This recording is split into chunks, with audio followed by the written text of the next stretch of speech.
Hello everyone, आप सभी कैसे हो। First of all thank you very much for your support. And मैं आपसे हमेशा एक चीज बोलता हूं कि रटना नहीं, समझना है। आज का हमारे टॉपिक का नाम होने वाला है कार्य। कार्य मीन्स वर्क।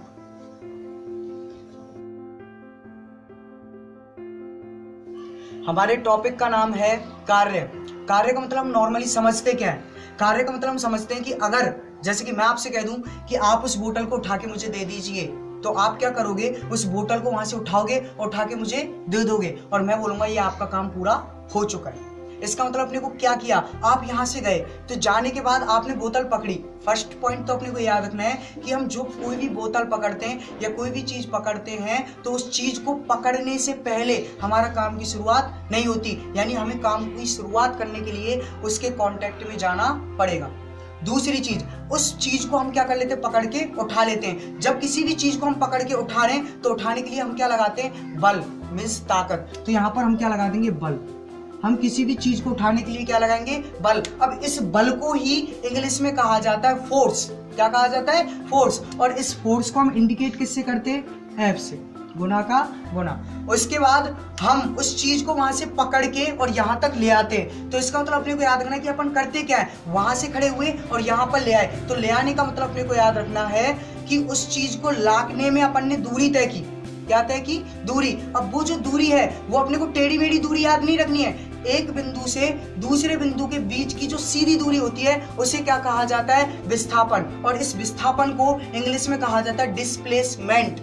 और ये सीधी दूरी होती है तो यहां पर हम लिख देंगे विस्थापन।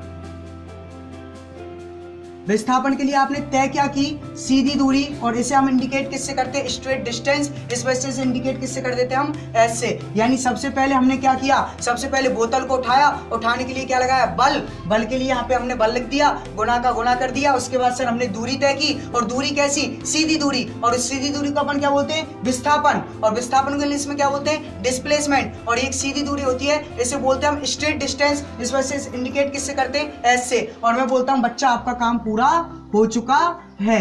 तो यहां पर मैं क्या लिख दूंगा, कार्य। तो कार्य का मतलब यही होता है, कार्य का ये फॉर्मूला होता है, कार्य बराबर बल गुना विस्थापन। और ये जो कार्य होता है, इस कार्य को इंग्लिश में बोलते हैं हम वर्क। क्या बोलते हैं, वर्क। इस वजह से इंडिकेट किससे करते हैं हम, W से। किससे इंडिकेट करते हैं, W से। ये पॉइंट अपने को आने चाहिए। उसके बाद कि सर ये कार्य का फॉर्मूला तो हो गया, बट इसमें एक छोटी सी प्रॉब्लम की, क्या कि इसकी परफेक्ट डेफिनेशन कैसे दूं। तो कार्य की डेफिनेशन इससे बनेगी कि बल और विस्थापन के गुणनफल को ही क्या कहा जाता है, कार्य कहा जाता है। क्या कहा जाता है, कार्य। यानी हम बोल सकते हैं multiply by force and displacement is called work. ठीक है, ये क्या होता है, आपका कार्य होता है। इसके बाद अपने को पता होना चाहिए कि सर जिस चीज को जहां से मैं मंगा रहा हूं उसी चीज को मैं उसी जगह पर पहुंचा देता हूं। यानी बल और विस्थापन, बल की भी दिशा यही है और विस्थापन की दिशा भी यही है। तो अपने को याद रखना है कि बल और विस्थापन दोनों की ही दिशा अगर एक हो, बल और विस्थापन दोनों की ही दिशा यदि क्या हो, एक, तो कार्य का फॉर्मूला W बराबर F इंटू एस होता है। यानी कोई भी चीज को मैं मंगा रहा हूं वहां पे आपने पहुंचा दिया, आपका काम पूरा हो जाता है। और जब बल और विस्थापन की दोनों की दिशा एक होती है तो यहां पर किसी प्रकार के कोण का निर्माण नहीं होता। और जब यहां पर किसी भी प्रकार के कोण का निर्माण नहीं होता तो यहां पर थीटा का भी निर्माण नहीं होता है। अगर आपसे कोई पूछ ले कि थीटा का मान क्या होता है, कि थीटा का मान कुछ नहीं होता, तो हम इसे क्या इंडिकेट कर सकते हैं कि जीरो, कि भाई यहां पर थीटा का मान क्या होता है, जीरो होता है। तो यहां पर थीटा बराबर क्या लिख सकते हो आप, जीरो। दूसरा पॉइंट ये हो कि सर क्या पता ऐसा भी तो हो सकता है कि हम ताकत लगाएं और चीज कहीं और चले जाए, कहीं और मूवमेंट हो जाए। तो इसके लिए अपने को पॉइंट याद रखना है कि अगर कोई चीज है यहां से और मैं यहां पर पहुंचाना चाह रहा हूं, परंतु वो वस्तु पे ताकत लगाने पर वो किसी और दिशा में चली जाती है, तो यहां पर बल और विस्थापन दोनों की दिशा क्या हो जाती है, अलग अलग। बल और विस्थापन दोनों की दिशा क्या हो जाती है, अलग अलग। और बल और विस्थापन की अगर दोनों की दिशाएं अलग अलग हो जाती है तो इनके बीच में एक कोण का निर्माण होता है। और इस कोण को किससे इंडिकेट करते हैं हम, थीटा से। और इस थीटा को अपन कॉस की फॉर्म में लिखते हैं। किसकी फॉर्म में लिखते हैं, कॉस की फॉर्म में। बोला सर मैंने ताकत लगाई, आपने बोला कि उस चीज में धक्का लगाओ, मैंने धक्का लगाया, तो सबसे पहले हम उसमें ताकत तो लगाते हैं। तो वहां पे हमने क्या लिख दिया, एफ। क्या लिख दिया F। उसके बाद सर उस चीज ने दूरी भी तय की, तो इस जगह पर अपन ने क्या लिख दिया S।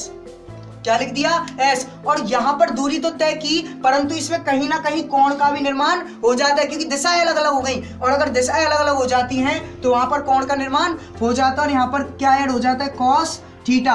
तो W बराबर F into S cos theta. यदि कोण का निर्माण नहीं होता है, कोण का मान 0 है, तो फॉर्मूला नॉर्मल लगेगा W बराबर F इंटू एस। परंतु कोण का निर्माण यदि हो जाए तो हम बोल सकते हैं W बराबर F into S cos theta. ये दोनों पॉइंट अपने क्लियर होने चाहिए। अब कुछ बच्चे क्या करते हैं कि मैंने आपसे कहा कि आप उस बोतल को उठा के मुझे दे दीजिए, आप बोतल के पास गए और उस बोतल को उठा लिया, पर आपने उस बोतल को कहीं पे भी लेके नहीं गए, बस उठा लिया। तो इस पोजीशन में क्या होता है, इस पोजीशन में ये होता है बच्चा कि इस पॉइंट से आप इस पॉइंट पर चीज को पहुंचाने की कोशिश कर रहे हैं। मैं बोल रहा हूं कि यहां से इस बोतल को उठा के मुझे यहां पर दे दो, पर आपने इस बोतल को उठाकर ऊपर की तरफ आप इस बोतल को ले गए। आपने क्या किया, इस बोतल को ऊपर उठा लिया। तो डिमांड किधर थी, इधर। ले जा किधर जाते हो आप, इधर। तो इसके दोनों सतहों के बीच में कितने डिग्री का कोण बनेगा, 90 डिग्री। यदि कोई आपसे पूछ ले क्वेश्चन कि बताओ अगर मैं बोतल को किसी को उठा लूं अपने हाथ में तो वहां पर कोण का निर्माण होगा कि नहीं, तो बोलना यस, हाँ कोण का निर्माण होगा। कि कितने का, तो याद रखना है cos थीटा का निर्माण कितने का होगा, 90 का। तो यहाँ पर W बराबर F गुना S, और cos थीटा का मान यहाँ पर क्या लिख दोगे आप, 90। और जो cos 90 होता है, इस cos 90 का मान कितना होता है, 0। ये अपने को याद रखना है कि जो cos 90 होता है, इस cos 90 का मान कितना होता है, 0। और अगर cos 90 का मान 0 होगा तो यहां पर cos 90 का मान में इसमें लिख दूंगा W बराबर F इंटू एस। cos 90 का मान में क्या लिख दूंगा, 0। और किसी भी संख्या को यदि किसी भी संख्या को 0 से गुणा किया जाता है तो वह 0 में परिवर्तित हो जाती है, अर्थात वह काम जो होता है 0 हो जाता है। इसी वजह से अगर अपन किसी बोतल को उठा लेते हैं तो पेरेंट्स बोलते हैं, हमारे माँ बाप बोलते हैं कि बेटा तूने कोई काम नहीं किया। इसी कारण से बोलते हैं क्योंकि W का मान क्या हो जाता है, 0। यानी किसी भी चीज को अगर हम हाथ में उठा लेते हैं तो वो कोई काम नहीं होता। ये 3 पॉइंट थे।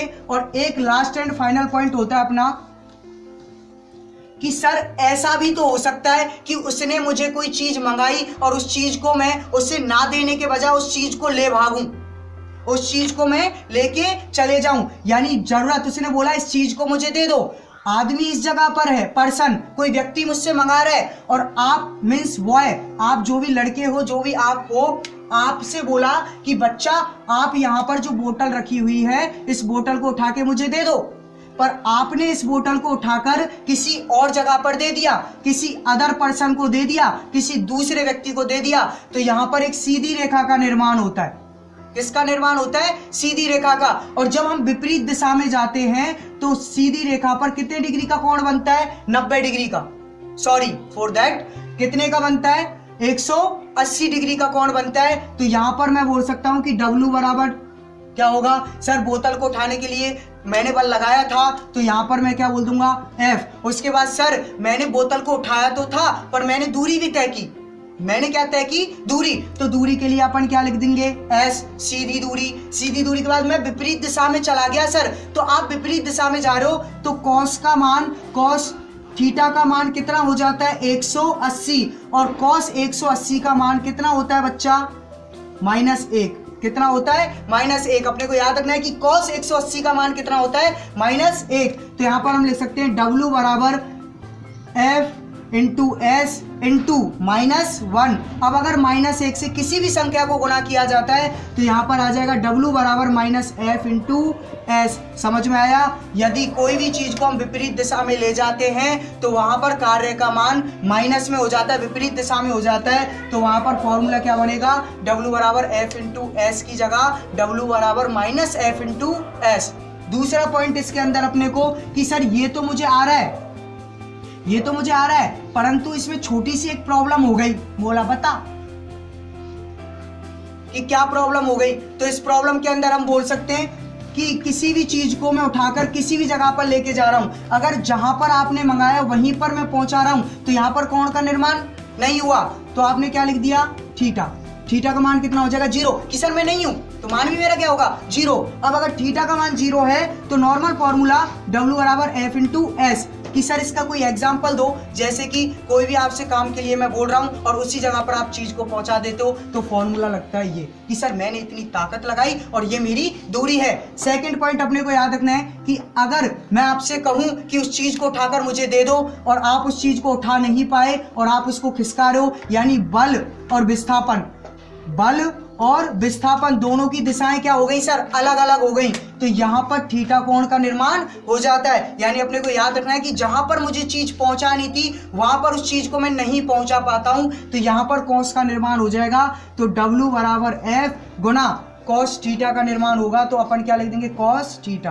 नॉर्मल एग्जांपल कोई भी कि बच्चे मैंने तुझसे बोला था ना उसको वहां पे रख, तूने वहां पे नहीं यहाँ पे रख दिया, तो क्या है दूरी यानी विस्थापन जो है वो अलग अलग हो गया, तो अपन बोल सकते हैं कि यहाँ पर क्या लग जाएगा कॉस थीटा बन जाएगा।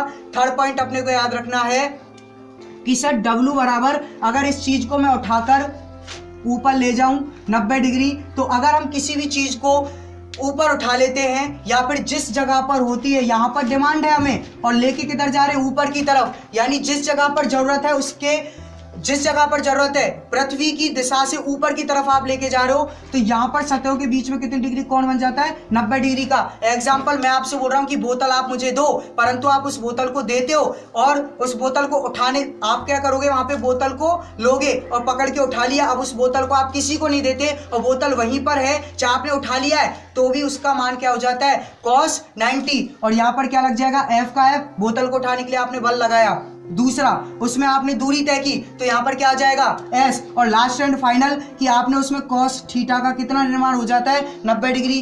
cos 90 का मान कितना होता है 0, जैसा कि मैं आपको बता चुका हूं, तो यहाँ पर कार्य का मान भी क्या हो जाता है 0, ये आ गया। उसके बाद लास्ट एंड फाइनल पॉइंट दोबारा देख लो कि सर इसका क्या एग्जाम्पल होगा कि विपरीत दिशा में, कि जैसे कि कोई बस है, बस में मैं बस इधर से आ रही है और मैं उसके विपरीत उसके नेगेटिव साइड बल लगा रहा हूं, तो वहां पर जैसे कि बस आ रही है इधर से और आप उसकी विपरीत दिशा में इधर बल लगा रहे हो, तो वहां पर कितने डिग्री का कोण बन जाता है बच्चा 180 डिग्री का कोण बन जाता है। कितने डिग्री का कोण बन जाता है 180 का, और यहाँ पर W बराबर F इंटू एस, और cos थीटा की जगह पर कितने डिग्री का कोण बन गया 180, और यहाँ पर जो cos 180 होता है, इस cos 180 का मान कितना होता है -1, कितना होता है -1, और ये जो -1 है ये अगर किसी भी संख्या से गुना होता है तो उसको भी किस में चेंज कर देता है माइनस में, और यहाँ पर फॉर्मूला क्या आ गया -F इंटू एस। यानी कोई भी वस्तु होगी, कोई भी बस होगी, इसकी विपरीत दिशा में अगर बल लगा रहे हो, बस में धक्का लगाना, बस अगर जिस दिशा में जाना है उसी दिशा में आप बल लगा रहे हो, तो वहां पे साधारण फॉर्मूला लगेगा W बराबर F इंटू एस, पर उसी बस की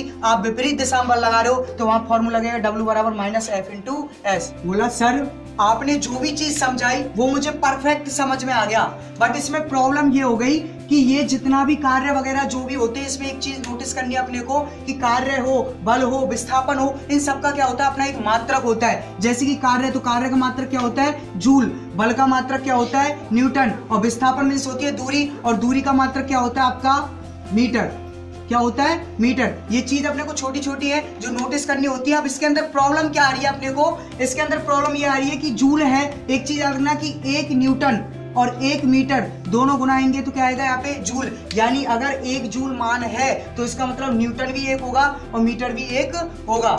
सेकेंड पॉइंट इसके अंदर कि सर मुझे ये चीज समझ में आ गई, इसका ये मात्रक वाला पोर्शन समझ में मुझे नहीं आ रहा, तो इसके अंदर अपने को एक चीज याद रखनी है कि मैं मार्केट में जाऊंगा, तो मार्केट में जाने के बाद मैं कभी भी बोलूंगा, तो मार्केट में मैं गया और मार्केट में जाने के बाद मैंने बोला कि मुझे 1 किलो आलू दे दो, क्या दे दो 1 किलो आलू, तो आपने वहां पर उसके लिए आलू के लिए उसकी क्या लगाया मात्रक लगाया कि मुझे किलो में दो, किस में दो किलो में। ऐसे कैसे आपको याद रखना है कि कोई भी चीज जो होती है, जैसे कि तेल लेने गए तो आपने बोला 1 लीटर तेल दे दो, यानी सबकी क्या होते हैं मात्रक अलग अलग होते हैं। ये मात्रक का फंडा है कि कोई भी चीज होती है उसके पीछे मात्रक लग रहा है ना, कि जैसे आलू है तो आलू के पीछे अपन ने ग्राम लगा दिया, किलोग्राम लगा दिया, उसका मात्रक लगा दिया। कोई भी तेल है तो तेल के पीछे अपन ने क्या लगा दिया लीटर लगा दिया। उसी प्रकार से अपने को याद रखना है कि हर एक चीज का अपना एक क्या होता है मात्रक होता है। तो अगर हम कभी भी कार्य लिखेंगे तो कार्य बराबर लिखा 10, तो यहाँ पर अपन को मात्रक लगाना पड़ेगा जूल। ऐसे कैसे बल के बारे में बात कर रहे हैं, बल हमने लगाया 10, तो यहाँ पर उसका न्यूटन भी अपने को लगाना पड़ेगा मात्रक। अब ऐसे कैसे, यहाँ पर क्या आपका एस मीन्स क्या होता है दूरी, यानी मीटर में आएगी, और अगर लिखेंगे अपन 10 तो उसके पीछे क्या लगाना पड़ेगा अपने को, मीटर लगाना पड़ेगा। ये चीज अपनी क्लियर होनी चाहिए। अब एक चीज याद रखना है कि इस जूल का दूसरा मात्रक भी होता है, कि जैसे कि यहाँ पर ये क्या है आपका न्यूटन, अगर न्यूटन है तो इसको याद करने का तरीका होता है अग्र डाइन आएगी तो मीटर सेंटीमीटर में चेंज हो जाएगा। ये ट्रिक होती है कि अग्र डाइन आएगी तो सेंटीमीटर में चेंज हो जाएगा क्या, मीटर। अग्र डाइन आएगी तो मीटर सेंटीमीटर में चेंज हो जाएगा। तो यहाँ पर जो है सेंटीमीटर अपने को पता होना चाहिए, 1 मीटर के अंदर कितने सेंटीमीटर होते हैं, 10 की घात 2। कितने होते हैं, 10 की घात 2। और जो आपका ये डाइन होता है इसका याद रखना 10 की घात 7, फॉर दैट 10 की घात 5। और यहाँ पर जो होता है ये क्या होगा आपका अग्र 10 की घात 7। क्यों, क्योंकि अगर 10 की घात 5 और 10 की घात 2 दोनों को अगर गुणा कर दिया जाए तो घातें जुड़ जाती हैं, और यहाँ पर क्या आ जाएगा 10 की घात 7। ये छोटा सा पोर्शन था अपना